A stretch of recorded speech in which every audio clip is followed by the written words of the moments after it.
Magandang hapon. Share ko lang kunti itong mga paliwanag at mga batikos ni Attorney Glenn Chong about sa sabuatan daw ng Comelec at Smartmatic. Hindi naman natin masyadong maintindihan ang mga technology ngayon, pero at least pag maririnig nyo kay Attorney Glenn Chong, ini-explain niya kung paano mabibilang yung buto natin pala. Kahit na hindi tayo nag-circle or pinabablockin natin yung sa baluta, mag-count din daw yun. At anyway, galit na galit si Attorney Glenn Chong kay George Garcia, yung chairman sa Comelec, dahil nga sa mga pandaraya, kasinungalingan daw. So, talagang totoo na may dayaan at sabwatan na nangyayari noong election last year sa kay BBM. Pakinggan nyo ang sinasabi ni Attorney Glenn Chong dito. Straightforward. Don't cross my red line because may hawak pa akong iba. Yeah. So don't test me.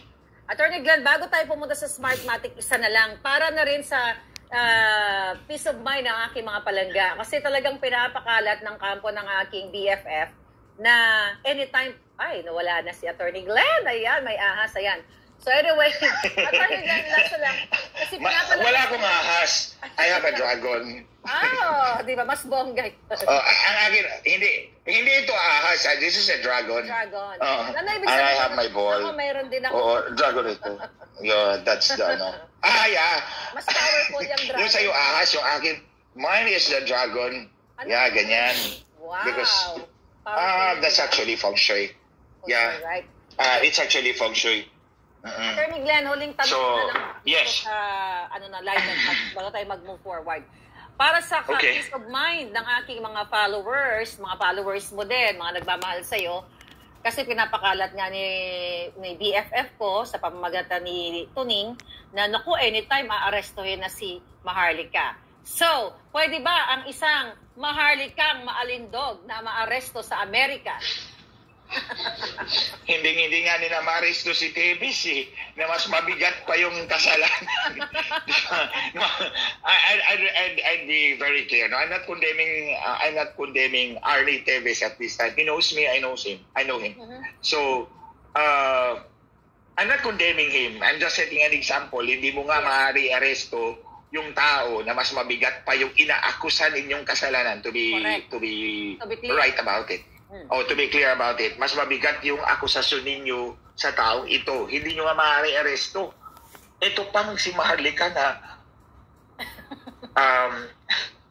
depektibo na yung preliminary investigation, depektibo pa yung warrant of arrest, tas ipipilit nyo pa. Don't do that because that would be clear abuse of power.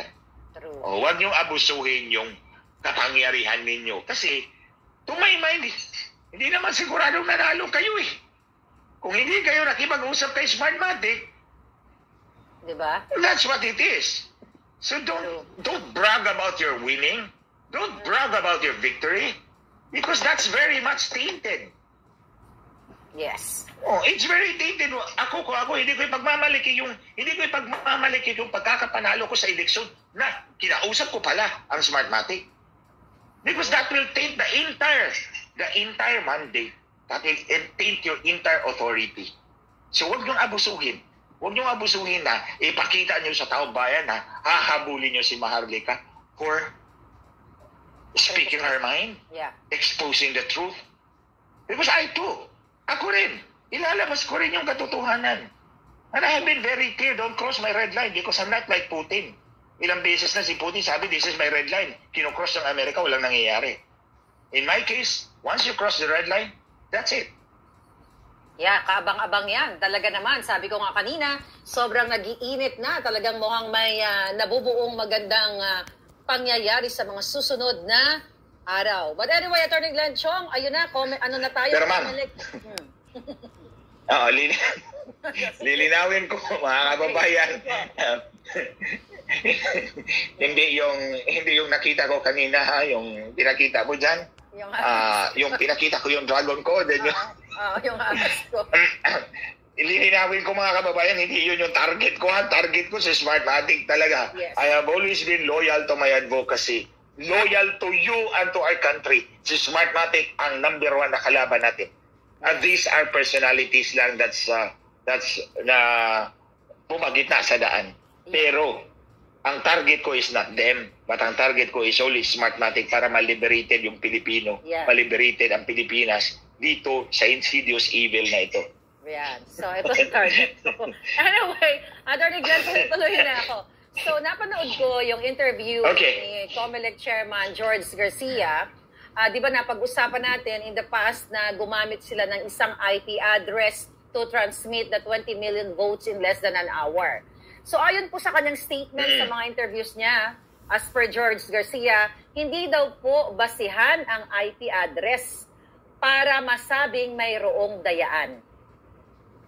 Your opinion? Your sagot po.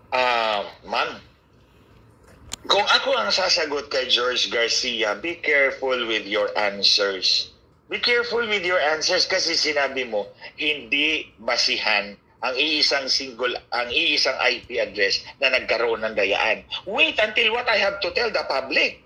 Because when I tell the public, yung single IP address is already proof na may dinaya at may nandaya.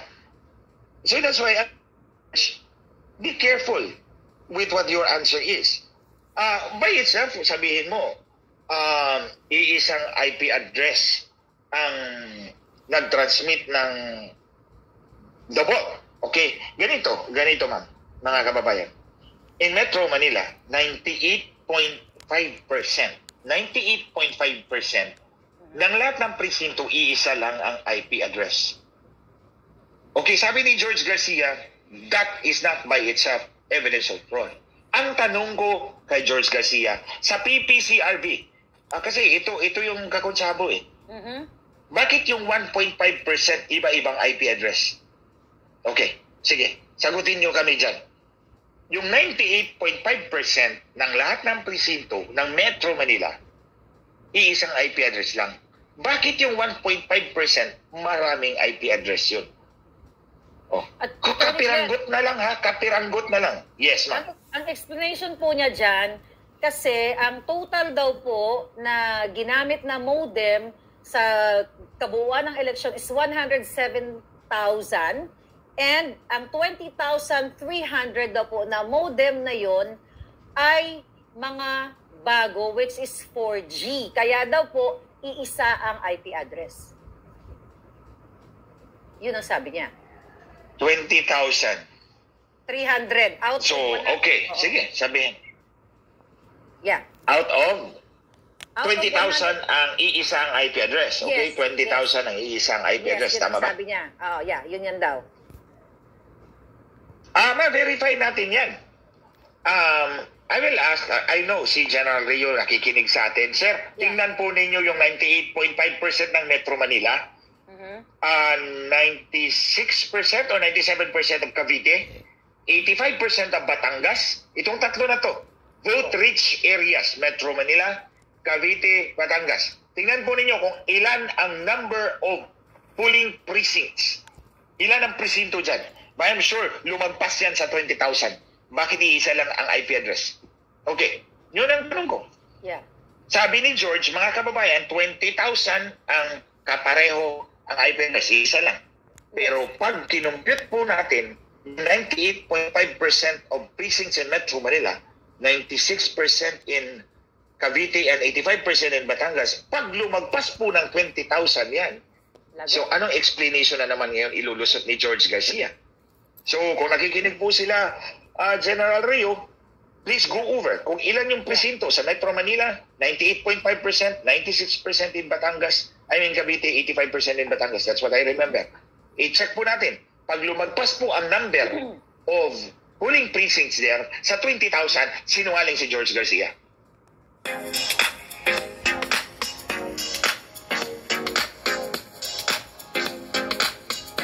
ang number of polling precincts there sa 20,000, sinungaling si George Garcia. Kasi yun lahat to pare-parehong IP address yun eh. Tapos, Attorney Glenn, sabi pa niya, wala daw po sa probisyon ng batas na illegal ang paggamit ng iisang IP address. You have to understand where George Garcia is coming from. He is an election lawyer. Ang talo nakapanalo, ang panalo natatalo. So, it's a play of words na sasabihin lang niya na there's nothing in the law that says that one IP address is illegal. But remember, ang core, ang buod ng election system natin is security. Security, transparency, accountability. Walang accountability sa iisang IP address. Walang transparency sa iisang IP address. Most likely, walang security sa iisang IP address. So, dito tayo magkakatalo sa buod ng batas. Dito tayo magkakatalo sa buod ng election system natin. Dapat ang election natin ay secure, transparent, accountable. Or, sabihin natin, auditable. Okay. Kung isa lang ang IP address na ginamit mo, you will never know.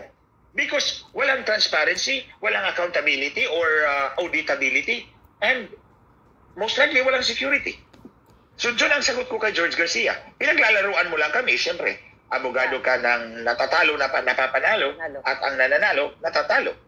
Tapos, Attorney Glenn, iginigiit niya na 99.9% daw talaga accurate ang result ng electoral resort from the pag-print pa lang daw, pag-transmit sa mga mula sa presinto. So, yun ang piniginigiit niya. Parang by watching him, para bang perfect yung kanyang, parang wala daw talagang dayaan. Although, alam natin na mayroong dayaan.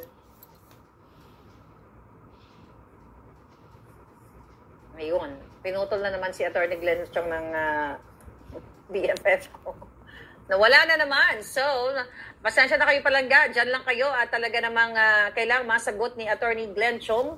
At mukhang sinasabotage tayo ng mga kalaban ng bayan. So, I hope makabalik siya dito dahil napakamahalagang malaman ng taong bayan yung tungkol po sa issue nga ng dayaan. And looking forward na ilabas na. Ayan na. Attorney Glenn, ayan, nag-ano naman ako. Ayan, wala daw pong dayaan. 99.9% daw po na accurate ang mga resulta.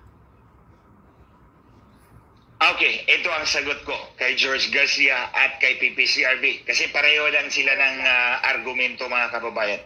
Nililito lang po kayo. Nililito lang po kayo nitong dalawang mga gunggong na to. Ang Comelec, ang Smartmatic, ang Smartmatic ang boss nila eh. Yung mga gunggong dyan, si Comelec at si PPCRB. Forgive me. Okay? So, itong dalawa, mga tuta to ni Smartmatic. Si Smartmatic ang boss niyan.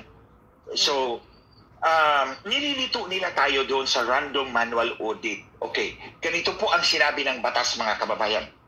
Sabi ng batas, or ito yung rule dapat ni Comelec. Yung random manual audit, kaya po sinasabing random manual audit, kasi yung pagpili po is random po yan. Hindi po yan sequential, so random. So, kumbaga, by chance, kasi randomized random, so by chance. So, kumbaga, sa araw ng halalan, midday. So, habang nagbubutuhan tayong lahat, nandun kayo sa presinto, doon sa Comelec, may tambiolo doon. Doon ilalagay yung mga presinto para pipick upin kung alin yung ira-random manual audit. Ito po yung pagkatapos ng eleksyon, bubuksan ulit yung mga balota at bibilangin na mano-mano para makita kung tama po ba yung pagbilang ng makina. So, ganyan yan. So, mga 700 precincts yan out of 100,000 plus precincts. So, tandaan nyo, gaano kaliit yung sample, ha? Mga kababayan, gaano kaliit? 700 lang yan. 750. Wala pang 1,000. Ang lahat, sa lahat ng presinto ng Pilipinas, 100,000 plus. 107,000? 107. Oh, 107,000. Tapos 1,000. Wala pang 1,000 ang bubuksan mo. Bibilangin mo ulit yung balota para tingnan mo kung tama yung bilang ng makina. Now, supposedly, dapat sa araw ng halalan yan, midday, tanghali, habang nagbubutuhan na. Doon mo pa malalaman kung anong presinto ang bubuksan. Siyempre, para hindi malaman ng mga mandaraya. ang ginawa po ng COMELEC, mga kababayan, 4 days before mag-eleksyon, alam na nila kung anong presinto ang i-random manual audit. So, ang ibig sabihin, ang lahat ng mandaraya, umalis kayo dyan, huwag niyong dayain yan kasi bubuksan yan. So, look, katarantaduhan ng COMELEC. I'm really called them tarantado, mga gago. Yeah. Sige. Nasa rules nila yan eh. Nasa rules nila yan. 4 days before mag-eleksyon, mag-determine na kung anong presinto ang bubuksan para sa random manual audit. So, 4 na araw bago ang halalan, di siyempre yung mga mandaraya, hindi dadayain yung mga bubuksan. Di ba? Katarantado naman ni Smartmatic, kung dadayain pa niyang bubuksan, di mabubuking sila. So, siyempre, it's a way to tell them, skirt away from this precinct. Kaya nga, 4 days before the election 4 days before the election, alam na nila kung anong presinto ang i-random manual audit. To tell the cheaters, huwag niyong galawin yan kasi bubuksan yan, mabubuking tayo. So, siyempre, pag bukas, hindi ginalaw, tama ang bilang ng makina. At 99.9%. Pero kahit pa, may 0.01% pang mali. Yeah. Di ba? Hindi na nga ginalaw, mali pa rin. Hindi pa rin 100%. 99.99%. Okay. So, siyempre, mga kababayan, wala kang mahuhuli doon. Kasi, 4 days before ang eleksyon, sinabi na nila, alam na nila, huwag niyong galawin ang mga presinto na yan. For example, 4 days before the election. Election Lunes. So, Huwebes yung linggo, Huwebes bago yung eleksyon, or Biyernes bago yung eleksyon. Mag-draw na yan sila ng lots na, precinct number 1, 2, 3, 4, 5, 6, 7, 8, 9, 10. Bubuksan yan, i-random manual audit yan, bibilangin ng mano-mano. So, ito yon. Siyempre, si Smartmatic, hindi gagalawin niya yun, hindi niya dadayain yung precinct 1, 2, 3, 4, 5, 6, 7, 8, 9, 10. Kasi kung gagalawin niya yun, mabubuking.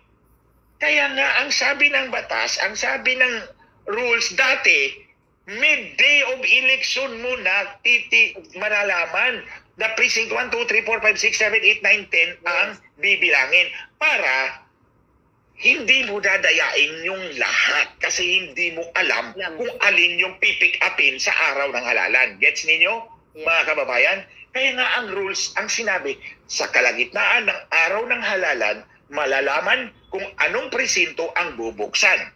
Para yung mga mandaraya, hindi nila dadayain kasi hindi nila alam. Doon na malalaman sa araw ng halalan. Itong tarantadong COMELEC, 4 days before the election, alam na nila. So, sinasabi na nila doon sa Smartmatic, huwag nyo dayain to. Kasi bubuksan to, mabubuking tayo. That's plain and simple. Ito na mga kababayan. Sige, COMELEC, libel nyo ako. Putang ina. Sorry. Kailan yun? I love it. Dinaya nyo kami dati. Ikaw, George, wala ka pa. Nandun ka pa. Wawalis ka pa walis ting-ting ka pa doon sa opisina mo. Nandun na ako sa COMELEC. Nagtatrabaho na kami doon. Okay?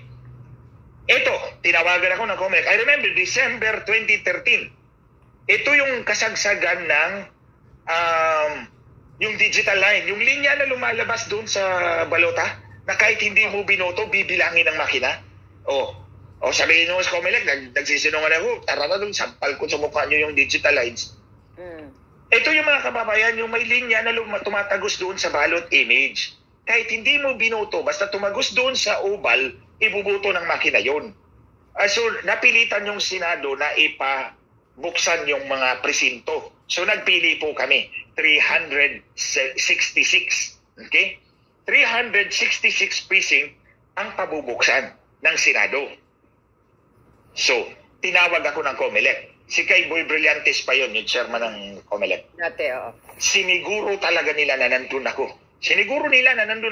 Kasi gagawin pala akong imprimatur ng kanilang dayaan kung bubo ako. Ang problema, hindi ako bubo.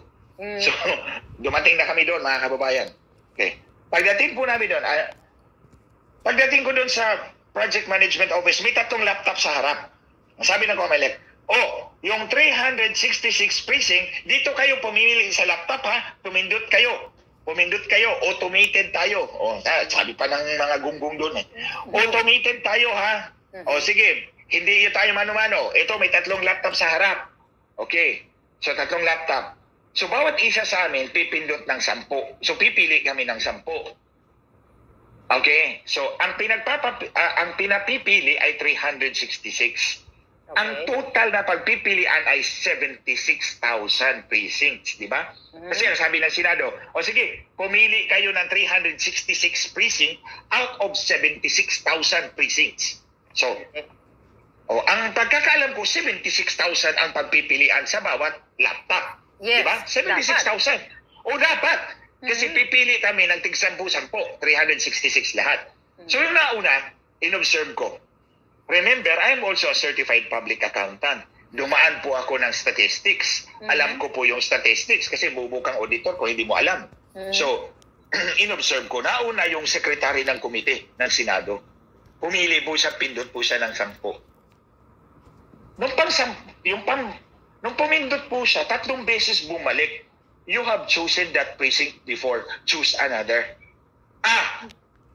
Nag-ring na agad yung bell sa... nag-ring na agad. Sabi ko, dinaya na tayo nito. Kasi, nung una pa lang, pagpindot pa lang niya, pang 5 yatang pindot niya. Tuk, tuk, tuk, tuk, tuk. Para rin siyang nag-slot machine dun eh. Nung pang-6, lumabas. Nakita ko sa screen, nasa likod ako eh. You have chosen that precinct before. Press another. So, pindot ulit siya. Pangalawang pindot, lumabas ulit. You have chosen that precinct already. Please choose another. 3 beses nagbalik yung 10 niyang, 10 pindot niya, 3 beses nagbalik. Na napili na niya yun. Okay, ito na ako na. Grabe ng dayaan pala talaga sa 10 pumili. ninyong akin, 4 ang bumalik. 4 na ang napili ko. So, nilagay ko, nung napili ko na yung 10, na may 4 na redundant, 3 sa kanya, and any CPA, any person who knows statistics would know na dinaya kami nito. So sinabi ko, I actually shouted. Sabi ko, wag na po kayong pumindot dito sa mga automated na pindutan ni Comelec dito sa mga laptop na to kasi dinadaya po tayo. So in-explain ko. Ang sabi ko po, 76,000 ang pagpipilian natin sa bawat makina. 10 nga lang binili namin, bumalik na yung 3, bumalik na yung 4. So ibig sabihin, hindi 76,000 nandito sa loob. Baka 1,000 lang. Kaya yung 10, 3 agad ang bumalik na napili mo na.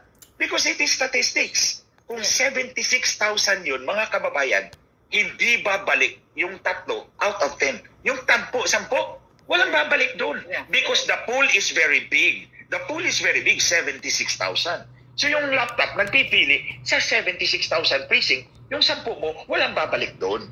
The fact na bumalik yung 3, at yung sa akin, 4 out of 10, wala pang 1,000 ang nilagay ng Comelec sa loob. So in other words, pinili na ng Comelec na ito lang yung mga presintong ilalabas natin. Ito yung mga malilinis. So walang makikita sila Glenchong dito. Kasi malilinis tong 1,000 na to. So, sumigaw ako, wag kayong pumili dito sa laptop na to. Dinaya tayo dito, automated daya to. Kumuha kayo ng yung listahan, yung mano-mano. Yung mga nakasunod sa akin, hindi na pumindot. Kumuha kami ng, yung listahan ng mano-mano. Doon na kami nag-check. Natandaan ko, kasama ko noon si Governor Margarita Tingting Kuhuangco at that time. Kasi kandidato siya before ng senador. Nandun siya. So sabi ko, Gob, wag na po kayong pumindot dyan. Dito na kayo pumili sa papel. True enough, mga kababayan. Yeah. Dahil hindi na kami pumili doon sa laptop. Doon na kami pumili sa manong-manong listahan. Yeah. Out of 200,000 ballots na laman ng 366 precinct, 200,000, 32,000 ang may linya. Ayun, nabuking si Smartmatic. Nabuking si Comelec. Ang pruweba ko dyan, yan mga kababayan, ma'am, nag-file po ako ng continuing objection sa Senado. Sabi ko, hindi na ako babalik bukas dahil dinaya nyo kami today. Hindi ako magpapadaya sa inyo bukas at hindi ako magpapagamit sa inyo. Hindi na ako pupunta rito, mag-file ako ng continuing objection, i-file ko dito sa Comelec, i-file ko sa Senado. Sinabi ko, dinadaya nyo kami dyan. You see, mga kababayan, hindi na eleksyon yun ha, hindi na eleksyon yun. Titingnan lang ang ballot image. Dinadaya pa kami. paano pa kaya ang eleksyon na boto ninyo ang bibilangin? Oh, Yeah. Correct. sige, Tama talaga. That's very libelous. Kasuhan niyo ako. Kung hindi totoo, my defense is truth, good motives, and justifiable ends. Grabe talagang sabwata ng Comelec So, pala. paano ngayon? Ito ma'am, mga kababayan, forgive me, tapusin ko lang. Okay. Paano tayo ngayon maniniwala sa random manual audit ni George Garcia, sa random manual audit ni PPCRB, at ni Linti? Lintik yung Linti na yan. Kasi yung Linti na yan, Legal Network for Truthful Elections, ang executive director niyan, dating commissioner ng COMELEC. Sila rin pala yan. Oh my So God. paano tayo makakapagpaniwala dyan? Tama. Ako nga, biniktima niyo ako. Akala niyo, pulpul akong abogado. Langya kayo. Hindi niyo talaga ni-research na kung si matandang Brillantes ay CPA lawyer din ako. Siguro, akala niya pulpul talaga ako. Hindi ko siya mahuli. Nahuli. 10 pindot ko pa lang doon sa picking automated na tambiolo, nahuli ko na sila. Oh, you see, kung nagawa yan ng COMELEC sa amin, na wala ng eleksyon, tapos na, ballot image lang ang titingnan natin. Paano na kaya ang eleksyon ninyong boto actually? Correct. Because of that na, hindi kami gumamit sa automated na tuldok-tuldok, pindot-pindot, automated tambiolo ni Brillantes, doon kami sa manumanong listahan, nahuli. Out of 200,000 ballot images in 366 CF cards, 32,000 ang may digital lines. Ayan, nahuli. Sabi ko nga, hindi pa isa-isa. 32,000 yan. That's about 15% of 100% per 200,000. Yeah. So, Attorney Glenn Chong, alam naman ng ating mga viewers na tayong dalawa, and even yan si George Garcia at ang presidente ngayon at yung BFF natin pareho, ay talagang nilabanan natin yung Smartmatic. We are fighting against the dayaan. And even the president, the president, si Marcos, ay nagsabi na mismo ito na, I quote, maliwanag na ang misyon ang talagang Smartmatic, ang kanilang pinagbibili ay ibinibenta nila ay hindi election system. Ang binibenta nila ay dayaan system. Dahil maliwanag na. End of quote. Then also, na-interview ko pa si George Garcia at the same thing na nagpa-fight tayo sa electoral protest na kasama natin sila kuting against Lenny. Then sa interview ni George Garcia a few days ago, sabi niya, ito'y nalungkot talaga ako at naggalit ako. Sabi niya, walang napatunayan na nagkaroon ng dayaan since 2010. So ang ibig niyang sabihin, Sinungaling talaga. Pinaikot niya yung si Marcos. Yeah. Kasi siya ang abogado eh. Yeah. Kung sinabi niyang walang dayaan na napatunayan mula pa noong 2010, ano yung 2016 na sinasabi mong dinadaya yung kliyente mo? Yun nga. Si Pag-uumpugin ko George kayo yung Garcia ulo mo pala ni ang Marcos. lawyer ni Marcos dati. Kaya Kasi pati yung babae. Imagine mo. So, Kaya nga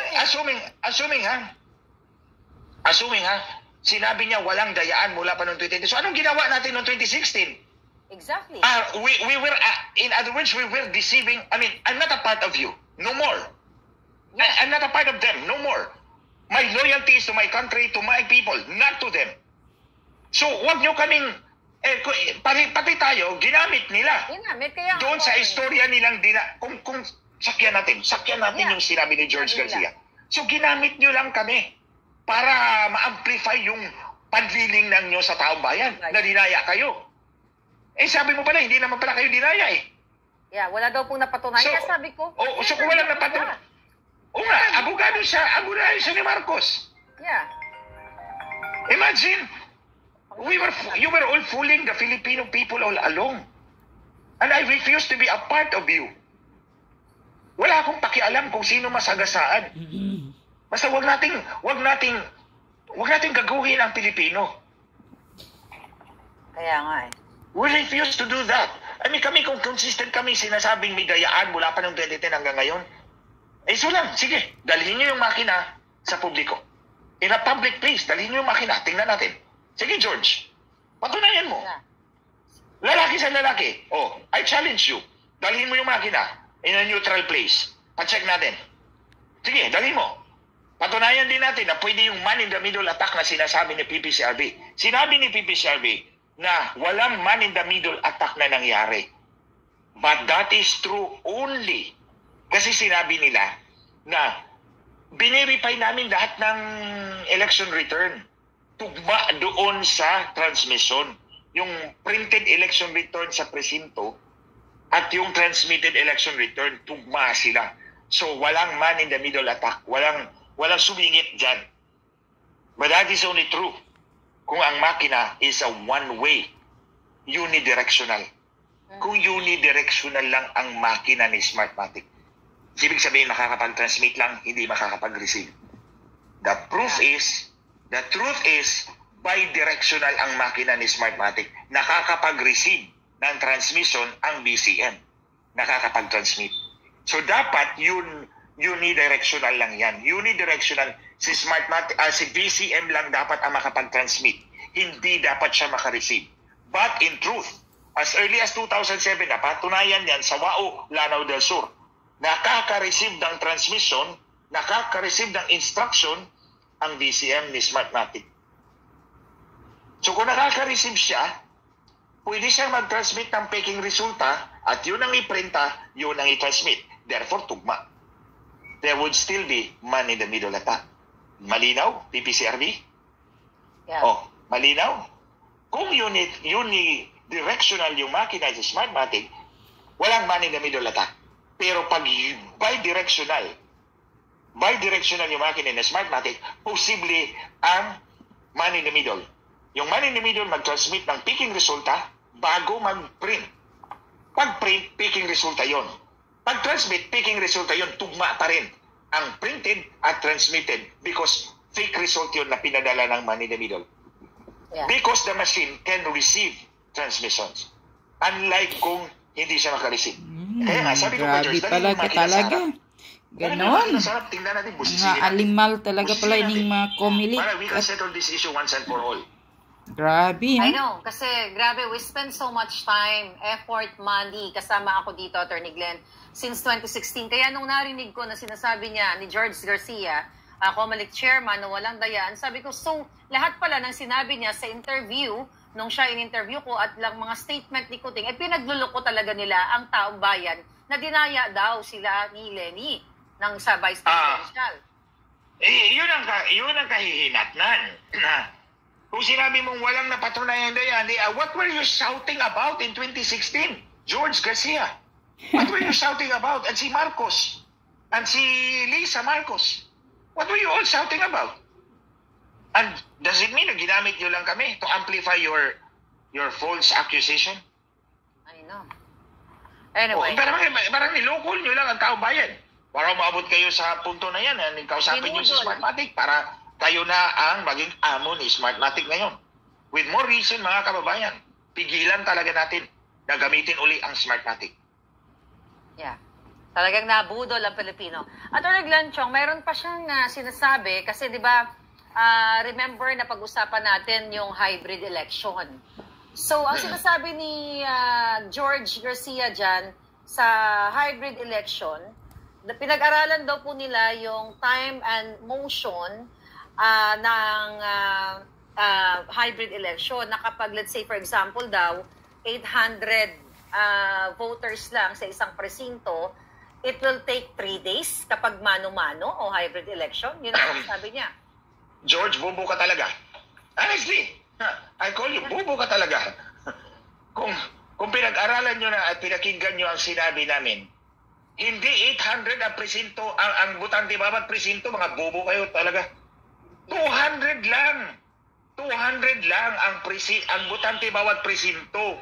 Kasi nga, ito nga ha, George, I really challenge you. Yung 10 na mga kampong mo dyan sa Comelec, mag-time and motion study tayo, kayo at kami. Sige, kami, ako, si General Rio, sino pang gusto sumama sa amin. Mag-compare tayo. Publicly, yung may camera. Sige, yes. Gamitin nyo. Ito, challenge ko talaga, mga kababayan. I'm not kidding. Yes. Challenge ko to kay George Garcia. Okay. Mag-time and motion studies kayo. Gawin yung 800 ang butante. Sige, gawin yung 800 ang butante. ng isang presinto. Mag-time and motion study kayo, maglagay kayo ng camera doon. Kami, mag-time and motion study din kami. Pero 200 lang ang butante namin. Pero hindi na kami mag-antay sa inyong 3 araw. Pagkatapos namin, matatapos kami ng kalahating araw, okay na, magbibilang na kami sa hapon. O ipapakita natin yan mga kababayan. We're ready. We're ready. Yeah. Okay, sige. Prove your point, Comelec. And then we will also prove our point. Mag 200 lang yung butante namin bawat presinto. 200 butante bawat presinto. Printed yung balota. Voting by shading lang. Voting by shading pero pwede mong burahin. Kung ayaw mo, nagbago yung isip mo, pwede mong ikisan. Okay, voting by shading. Printed ballots tayo, hindi written. Voting is only from 6 in the morning to 12 noon. Yes, kalahati lang ng araw ang botohan natin mga kababayan sa sistema namin. Tapos, 30 minutes na break. 12:30, magbilang na tayo hanggang 5. Tapos tayo. Tapos transmit tayo ng alas 5 ng hapon. Walang pinagkaiba in terms of speed sa Smartmatic. But there's a big difference. Public yung counting. Nakikita ninyo. Nabibilang ninyo. At kung may dayaan, mababantayan ninyo dahil ang dayaan ay mano-mano. Kapag mano-mano ang bilang, mano-mano ang dayaan. Nababantayan dahil nakikita ng mga mata natin. Kapag automated ang eleksyon, automated ang bilangan, automated ang dayaan, wala kang makikita dahil lahat nandoon sa loob ng makina. So, you choose, mga kababayan. So, ang challenge natin ngayon kay George Garcia, sige, gumawa kayo ng time and motion, ipakita nyo sa publiko. Yung may mag-live stream kayo. Hilig ka ng live stream eh. Hilig siya ng live stream mo. So, i-live stream mo yung time and motion study mo, George. Papasukin mo yung 800 na butante mo, bilangin mo, tingnan natin, tapos ikumpara natin sa amin kung gaano kaayos yung sistema namin. Yung alternative ng sambayanang Pilipino.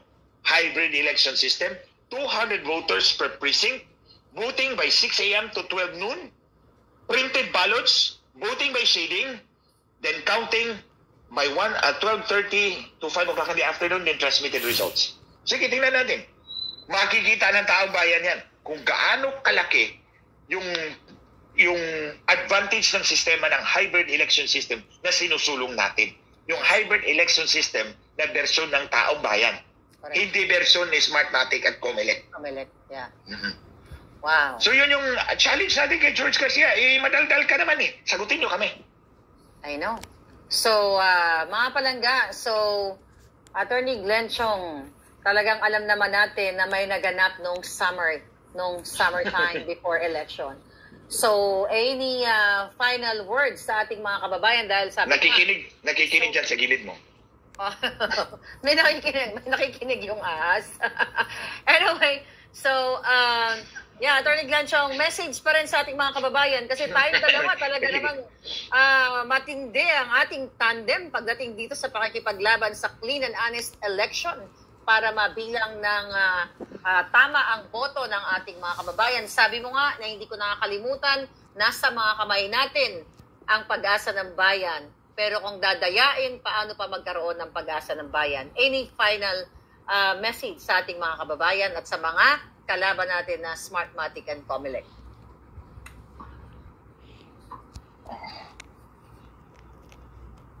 Ma'am, first, I would like to thank you for this opportunity na magkasama ulit tayo discussing issues na unang-una, huwag matakot yung mga kababayan natin at tatakutin tayo sa kasuhan ng cyber libel. Mag-like, mag-share, mag-comment kayo, mag-share kayo, especially because this is very important. Pangalawa pa, mga kababayan, pinapakita ko po sa inyo na may sistema tayong alternatibo, hindi Smartmatic. Kasi ang mahalaga, makita po natin ng ating mga mata kung paano binilang ang ating boto. Siguro masasabi ninyo na malayo yun sa bituka ng tao. Ang principle ng suffrage, konsepto ng botohan, malayo yun sa bituka ng tao. Pero tandaan po ninyo, direktang konektado po yan. Dahil ang nakakaupo sa gobyerno sa pamamagitan ng boto natin ang siyang mag-chart ng palisiya ng gobyerno kung saan tayo patungo. Ang palisiya ng gobyerno. Ang palisiya ng gobyerno nakaka-apekto sa pamumuhay ng bawat Pilipino. Okay? So, sama ng signal sa kay Glenn Chong. Pangalawa, si Smartmatic ang kumukuha ng lahat ng pera na ninanakaw ng mga politician, ng mga politiko. Ang politiko nagbabayad sa kanila para manalo. dayain ang eleksyon para manalo at babawi sa kaban ng bayan. So yung pera na para sana sa kalsada natin o flood control, nawala yung control, flood ang natira dahil ninakaw ang pera. At ang pera ay napunta kay Smartmatic. Simple lang po yung equation na yan. So kailan po tayo a-action? Hindi na po natin pwedeng hayaan na ang administrasyong ito ang maging bagong amo ni Smartmatic. Tigilan na po natin yung kalakaran ganyan. Tanggalin po natin si Smartmatic once and for all. Let ourselves be free. Now, we are free to choose the leaders we want. The leaders who will serve us. Kasi kung ang leader ay halal ng taong bayan, niluklok talaga ninyo at ako. Ang utang na loob niyan ay sa atin. Pero kung si Smartmatic ang nagpanalo sa mga politiko, wala po silang utang na loob sa atin. Wala silang katatakutan sa atin. Wala tayong hustisya sa balota. Kung hindi tayo makakuha sana ng hustisya sa Department of Justice o kung saan man, sa balota is our last recourse. Ang balota ang last recourse natin. Pero kung nanakawin pa, wala tayong mapupuntahan. So wag po nating hayaan na si Smartmatic ang magiging amo ng bawat Pilipino. We are being enslaved by this company. We should do away with this. Now that we have a chance. Sa mga susunod na araw, malalaman po ninyo ang buong ng pangyayari. So hindi po yan sinasabi po nila General Rio, ang epekto lang yan. Hindi nyo pa alam kung ano ang nangyari bago yan. Malalaman po ninyo yan sa mga susunod na araw. So I leave it at that, mga kababayan.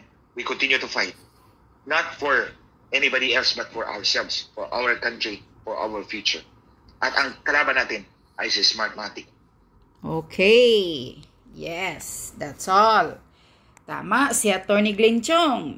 Dapat talagang magkaisa at lumaban tayo. Kalabanin natin si Smartmatic.